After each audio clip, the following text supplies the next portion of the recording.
Travel therapy, এই বিষয়টা ঠিক কি?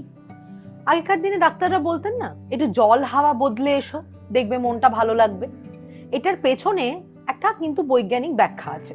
আমাদের এটাকে একটু অ্যাবসার্ড মনে হলেও আমরা যখন একটা জায়গা থেকে আরেকটা জায়গায় শিফট করি তখন কিন্তু অটোমেটিক্যালি আমাদের ভিজুয়াল পেরিফেরিটা চেঞ্জ হয়ে যায়। ভিজুয়াল পেরিফেরি মানে কি? আমি চোখ তুলেই যেটা জেনারেলি দেখতে পাচ্ছি সেটা আমার বদলে গেল। তিনটে দেওয়াল থেকে আমি সামনে একটা সমুদ্র দেখতে পাচ্ছি, বা একটা পাহাড় দেখতে পাচ্ছি, বা একটা লম্বা সবুজ ভ্যালি দেখতে পাচ্ছি। অটোমেটিক্যালি কিন্তু সেটা আমাকে একটা জিনিস মনে করায় যে পরিবর্তন আসতে পারে এবং পরিবর্তন এলে নতুন করে চিন্তা ভাবনা করা যেতে পারে।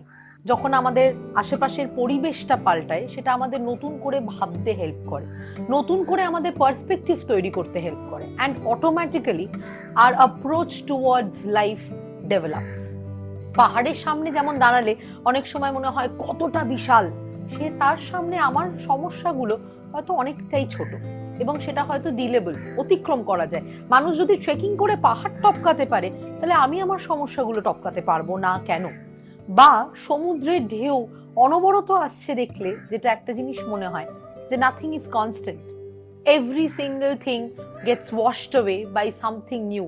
পুরনোটা সবসময় নতুন দ্বারা রিপ্লেসড হয় বা অল্টারনেটেড হয়। হেন্স জল হাওয়া বদলটা কিন্তু অ্যাকচুয়ালি কাজ করে যদি সেটা ঠিক করে প্ল্যান করে ঠিক সময় করা যায়। Thank you, hope it helps. Yours truly, therapist.